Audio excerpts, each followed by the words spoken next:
à tous et bienvenue sur Vite une recette by Delphine. Aujourd'hui, je vous propose de cuisiner des crackers d'apéritif sans gluten. Pour cela, il vous faut 4 cuillerées à soupe de farine sans gluten avec une cuillerée à soupe de farine de sarrasin, un œuf, un mélange de graines. Alors là, moi j'ai pris des graines de tournesol, des graines de courge, des graines de lin, des graines de chia et du sésame blanc. Et il faut 6 cuillères à soupe. Vous pouvez assaisonner avec du gomasio, qui est du sel au sésame, de l'eau et de l'huile d'olive. Et c'est tout. Alors vous commencez par verser le mélange de farine, sarrasin et sans gluten. Ensuite, l'œuf. Vous mélangez.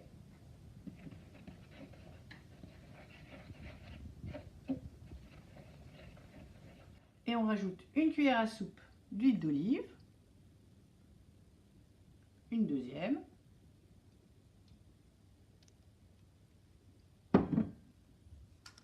un petit peu d'eau, ça c'est l'équivalent d'une bonne cuillère, et on mélange.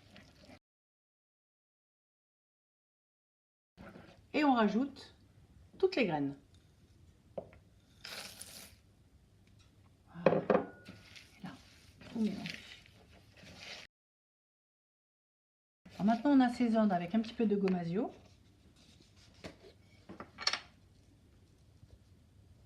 Voilà, c'est l'équivalent d'une cuillère à soupe.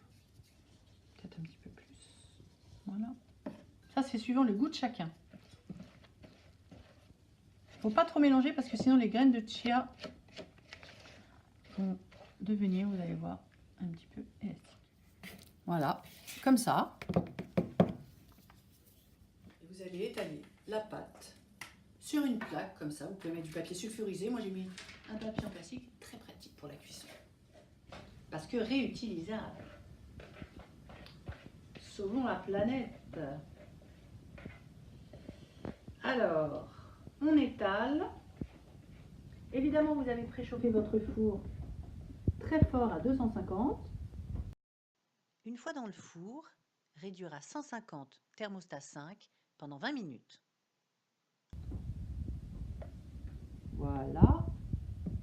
Et là, on étale. Il faut une couche très fine. Très très fine. Voilà nos crackers d'apéritif aux graines, sans gluten bien sûr. Ça c'est au bout de 20 minutes de cuisson à peu près. Au bout de 10 minutes, j'ai pris une cuillère et j'ai pré-découpé.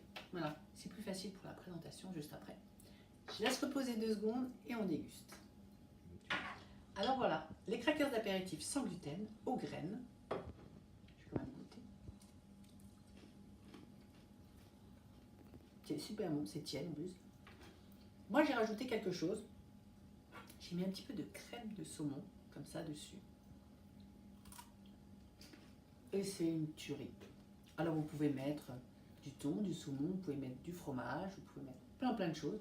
Des petites tomates, du concombre, tout ce que vous voulez. Et c'est juste extraordinaire.